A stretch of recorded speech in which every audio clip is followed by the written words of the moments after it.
There's old Scrapper. Starting to get a little scabby on his leg there. And he's doing a little better. Oh boy. You hanging in there? You waiting for the next dinner? Yeah, good boy. You're an old cat. You're an old boy. You're looking better. You're looking better. You still look a little rough, but you're looking better. You got some hair on you. You need to stop fighting. Just cruise, man. Just cruise the rest out. Mellow. So I picked up some stuff for the Nova yesterday. I got a new core support. Mine was a little on the rough side. This coating on here is pretty sweet. It doesn't look like it's got any runs or anything. I've seen some of these where they're like dipped and they have runs all in them. This one looks pretty good. I picked up some, this is a trunk seal. And these are 2 door kits, or door kit for both doors, soft seal. Got some insulation kit for the door panels. Picked up these window lace rubbers. These are stupid money, 100 bucks for 2 little rubbers. And here's the supplier for the soft seal rubbers. If you guys need anything, I'm sure these guys would be really good to deal with. They're an older couple, very nice people. And then on the Nova stuff, I don't know if that's going to come in, but this guy was very helpful. And I bought one piece and was carrying the this around. And one of the guys told me that he dealt with this guy before, and he goes out of his way to help you out and make sure you get what you need. So he's in Lakeland, so he's in Florida. That's pretty cool. I've always struggled to find parts, and they're not too far away.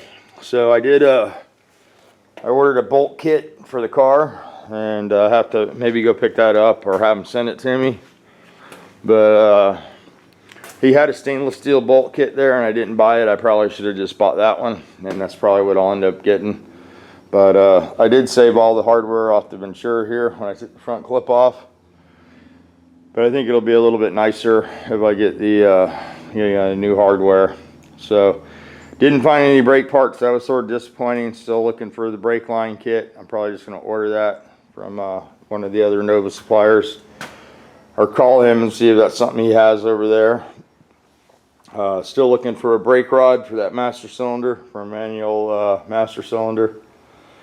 And no rear end people over at the show this year, so I didn't get anywhere with the rear of the car.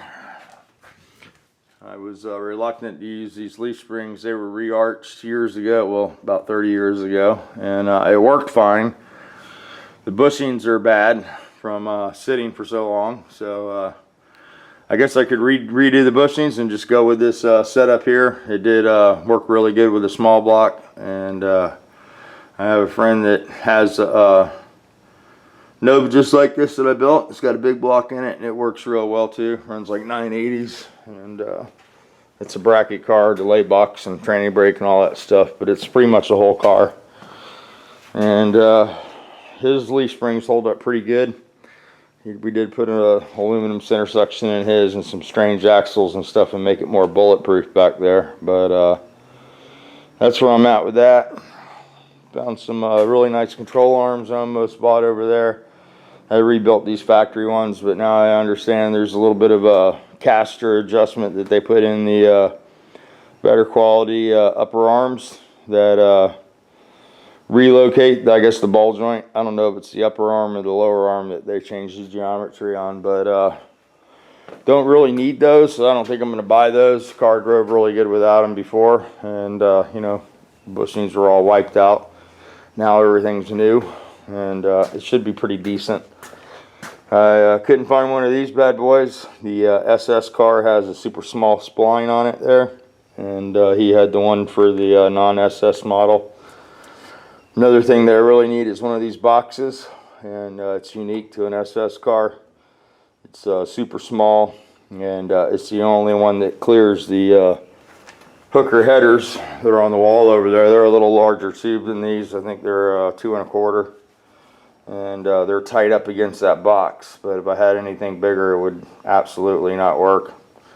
So other than changing it to a rack and going that way, one of the guys at the show told me that they make a reproduction box like that now. I'll have to check into that and see if it's the small one or the standard manual box. And so that's some Nova stuff there. Somebody was asking me about the crankshaft and the motor over here. And here's the Scat catalog. This is the crank that James was telling me about. This is $400. It's they call it Pro Light or whatever. I think that's the right one. I don't know. This is the cast one. They say it's good for 130 horsepower and 5,500 RPM. I've used that in a couple different motors and had really good luck with them. And low horsepower bus motors, I like to put those in. They're really pretty sweet. You have to watch the counterweights on the aluminum cases. They like to interfere. But anyway, I was thinking about, you know, to try to keep the budget on the budget side. I could go with one of the $400 cranks that James is telling me about. This is the crank that I use in my race car now, and this is probably the way I'm leaning more towards. These are about $1,100 of the flywheel. These are $400 plus the flywheel. And I don't know, I think if I buy this, it'll be a one-time purchase and I'll be done. Just like the crank that's in my race car. I've had it since 1985, I believe. So that's probably how I'm going to go. I'll call California here in a little bit when they open up. Here's some Nova parts. I was going to try to clean some of these chrome pieces up, take inventory of what I have. I do believe I bought all these headlight doors and stuff new. I have to go through all the stuff that I have and round everything up. I do have some nice door panels for it that I bought that are still good in here. And these are the pre-assembled bad boys, so hopefully now that I have that kit, I can install these. I want to put all this on that I can, and I can take the car off. I'm pretty confident that I'm not going to get any overspray inside the car. But I want to get as much of the interior done as possible. And here's a radiator that I bought a while ago. It's a nice fat aluminum, so we got to mount that on the core support after we get it painted. And plumb this in. We're going to need some fans, so I have to do some wiring, and then we're going to need an overflow tank. So that's where we're at with that. I did make a little headway on the Nova this weekend at the show. And hey Jack, I did pick this up too. This is pretty cool. I don't know, this is what does it say? Made, I can't see. They look pretty good quality to me. And the guy only wanted $5 for this kit, so I said, yeah, I'll take that. It's got a tricky little latch on it. There you go, little caliper kit. I use these to cut the stones when I do the valve jobs. You measure the seat width with one of these. And you just put those little 2 pointers where you want the seat, then you cut your stone accordingly. And works really good. What is it, girl? You want some attention? Huh? You want to be in the video? So that's what's happening here. I did want to show you guys this picture. I didn't have this the other day. Well, I did have it. I just didn't show it to you guys. I didn't have my phone.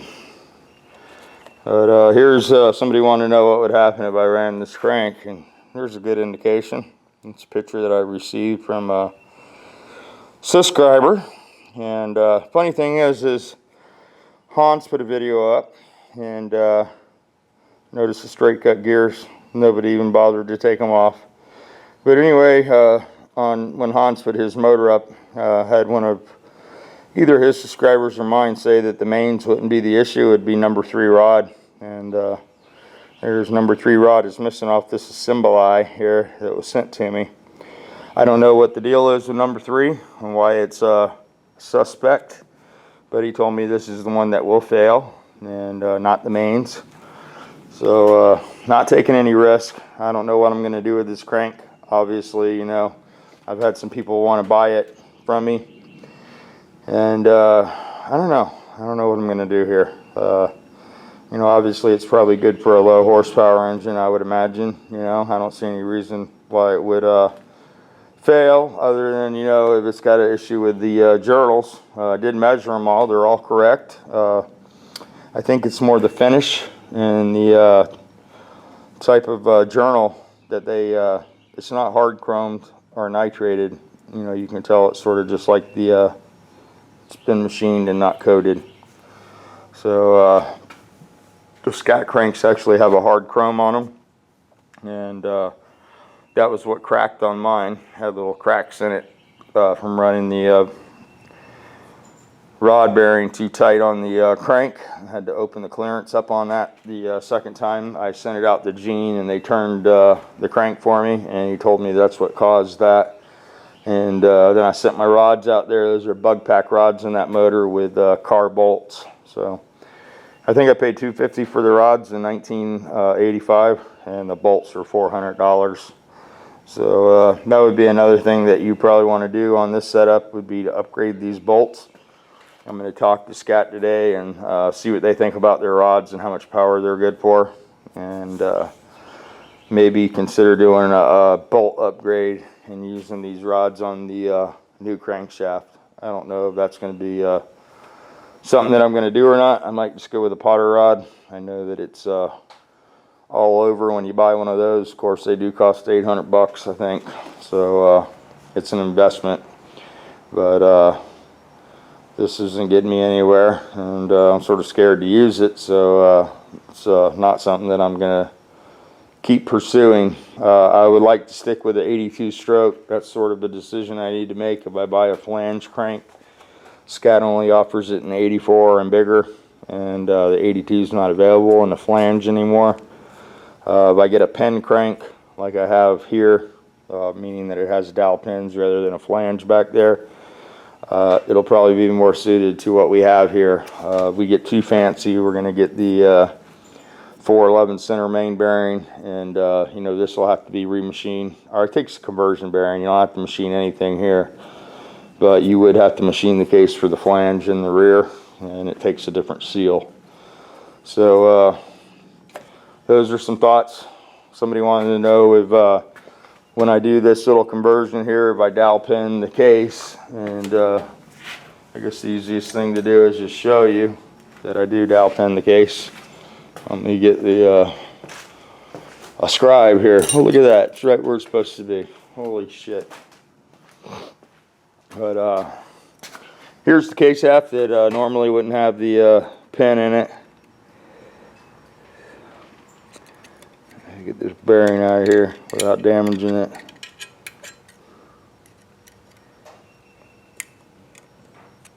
Set the camera down. Let me set the camera down. This bearing's not tight or not loose in here. It's fits nice and snug. So there we go. There's the dowel pin I added on this side of the case for that front bearing. I eliminate the typical circle bearing that goes there. Normally this would be, you know, doweled on the other side of the case, and this would sit in here as one piece. Anyway, it sits in there like that on the dowel pin. And this bearing's all aluminum construction, and these center bearings are steel backed. So, you know, it supports the crank a little better, and I prefer this little trick. I learned this from Scooter. He uses it on quite a bit of his motors, and it's not something that he taught me. It's just something that I stole. You know, a lot of times I'll get on there and just peer and look at shit, and have to learn it on my own, because, you know, there's no more teaching any new tricks to this dog. But anyway, I try to teach everything I learned to those guys, and sometimes it's not reciprocal, but that's fine with me. But that's where we're at there, and that's how you do that. Of course, you just blue that, take some Dicom, put it on the main, put your dowel pin in the back of the bearing, push it down, and you'll get a location for your pin. You can also measure this pin, the distance, and do the math if you want to put it in the same spot. It'll be more than good. But yeah, that's an easy mod you can do, and it gives some support to the back or the front of the crank, whatever you want to refer to it as, the pulley side. But and there's no detriment to doing this. You just get a better bearing this way. The only problem is it does cost you the additional cost of another bearing set. But lately I found that it takes at least 2 or 3 bearings for me to be happy anyway, so I'm buying 2-3 sets for most of the motors that I build, and cherry picking the best out of them. So that's what's going on. There's one other thing I wanted to point out. I had a couple people that wanted to try to fix this for me, but if you see the hole location there, and then I got a factory crank here, you can see how this crank is. The hole is actually angled towards the center of the bearing. It's not straight up. It's actually, I don't know, not quite a 45, but it's at an angle. And not only is this hole in the wrong spot, it's the wrong direction. It's not directing the oil to the back of the bearing or the center of it where Volkswagen wanted it. So I don't know if moving the scallop over would improve the life. And a couple of people have told me that it's not the mains that'll be the issue, it'll be the rod. But the rod's oil through the mains, and that's one thing that you need to remember. It's not priority oiling. It oils through the mains, and the rods are secondary. Usually mains are always priority on the oil situation. So a flaw in the main oiling could definitely affect the rods. I don't know if maybe the when I pulled this pin out, I always pull these plugs out when I get one of these cranks, and pipe clean the oil galley, and the oil galley was definitely all the way through. So it is feeding oil to number 3. So I don't have any idea why that one cylinder would be the the weak one out of the bunch.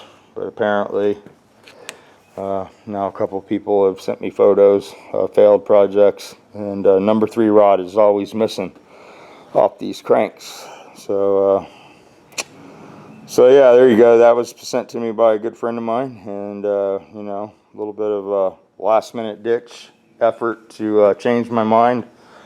And boy, it was the last minute. I had the valves adjusted on this thing and was talking about how to handle the valve covers. The next thing would have been carburetors and sheet metal, and I would have found this problem. So it's much easier to address it now. I know a lot of people are pissed about it. I lost quite a few subscribers, and that's okay, because I'm just being honest with you guys and trying to take you on the experience that I'm going through. And we all have to adapt to what's on and available in the marketplace, but there's always better choices, and it's not always the cheapest product that wins. We just consider price is our only objective. We're going to lose a little bit of quality along the way, I'm afraid, and there's just no way to keep it super low budget and have any kind of quality. I did have some people mention that, what about the guys that are on a budget? And I want to remind you guys that I grew up extremely poor. I worked for Scooter for 15 years at maybe, when I started there, I was making $125 a week. And when I left there, I was making a measly $350 a week, I think. I had changed jobs several times. The problem I had was I loved my job. I loved what I learned. I loved racing cars, and every time I would make a change and go into a job that paid better, I lost all that stuff that I loved, and it forced me to stay there for a lot longer than I probably should have. And I'll tell you, I probably would have never left the shop. I probably would have stayed there for the rest of my life, and I intended on doing that for the longest time. I thought that I would take the shop over for Scooter, one day, and he could enjoy life, and I could hone the skills that he taught me over the years. But that wasn't the the plan. I got a family and had to make more money, and eventually went back into doing body work, and that was a good way for an income for me. But before all that money came, this is a set of heads that Gene Berg personally gave me, and I was broke all the time, and I would go racing with those guys. And here you go, 4 of 80, and these were the 041 tank heads, and I don't think Gene really liked these too much. He bought these and did some development with them, and I got a set of them through Scooter, you know, and these are hand ported. You can see there's nothing left of the sealing for the gasket, but I ran them like this, and I would just replace the gaskets when they'd suck in. One of these has a little JB weld on them, but this is a 40 millimeter intake valve with a stock exhaust valve, and these were called tank heads. These were on a tank project back in the day, and these heads have been 1308 with a stock crank, and this is a 4-dowel crank. Usually we had 4 more dowel pins in here to help keep the flywheel stay on. I was a metal barrel racer, and I'll try to go down the Scooter so he can verify it for you and tell you just how, you know, cheap I used to do it. He had a crank down there that had 7 dowel pins in it. One didn't line up. He wouldn't use it, and he gave that to me, and that is my crank that I used for 3 or 4 years. I eventually got that stock non-counterweighted crank motor to go 1295, I think. When I talked to you guys about sneaking the big header on it. It had a K7 cam with 1/6 Berg rockers on it. These HUDs with a set of double springs, scat track manifolds, with 48 IDAs, some Berg linkage, and it had a merged Fortune exhaust with an 09 distributor. No Mallory, no MSD back then, no boxes, and I didn't even have a screamer ignition. Would probably be the hot setup if you bought Berg setup.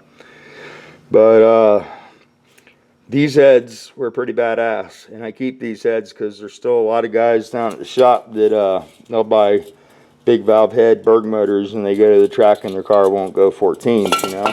But a lot of it is the transmission. I didn't really care about driving the car, so it had a super close box in it. It was matched to the motor, and it got every ounce of power that this thing would make to the ground. And this is a low budget build, dude. You can't get no more low budget than this.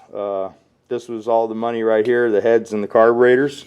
And if you want to go fast, there's no way around that. You got to have 48s. So, you know, you're just spinning your wheels if you don't have 48 IDAs and you're trying to make horsepower with a Volkswagen. You can make some moderate power with other carbs, but you're never going to get the full potential of the motor until you go to a 48.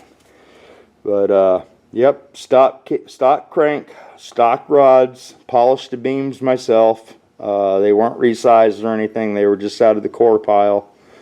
K7 cam, and these heads with a set of Berg springs, and it was a 90.5 motor. It had SEMA piston cylinders on it at the time. But I ran that motor around Arlinda and terrorized for years and years and years. Andrea drove it in the blue car that we have over here. And I took the 48 IDAs off and put a set of 48 Delordos on it. It drove great. It never had to mess with the carburetors after that. But the car was a second slower. You know, it ran 1420s with the 48 Delordos, and it would go 13.0s with the 48 Webers. So quite a bit difference in the performance there of those two carburetors. Both worked great. The Delordo was a much better street carburetor. You didn't have to adjust the jets all the time and stuff like that. But the 48s make pure power, and they have that sound that you just can't duplicate with any other carburetor. But that's where we're at. We're going to go ahead and scuff this up and scuff that hood up. Try to get some color on it today so I can move on with the Nova. Can't really do a whole lot with this until I get some parts in. So we'll try to order that crank today and get it coming. And as soon as we get some parts, we'll reassemble this bad boy. I'm just as ready as the next guy. I just want it to be right. And you know, I've had to cut corners all my life when I build stuff for myself, and this is one time that I really don't need to do that, and I'm not going to. So we'll make this motor nice. You know, there's a lot of shitty motors out there, and there's very few nice motors. If you guys go to the Volkswagen races, you know there's 3 classes. There's a street class, the guys that are learning class, and then the super pro class. And you know, eventually everybody wants to be in the super pro class and go 7s, but it's a progression. You have to work up to that. And luckily I was sort of born into it, you know, and I was able to go 720s pretty easy. It was harder to get in the 5s, you know. That progressing from 7s into the 6s and then to the 5s is a pretty big step. It's a lot to be learned from 7 seconds to 5 seconds. But I'm trying to show you guys here. I'm not trying to hide anything. So all you gotta do is watch the videos, and the ET board will not lie to you.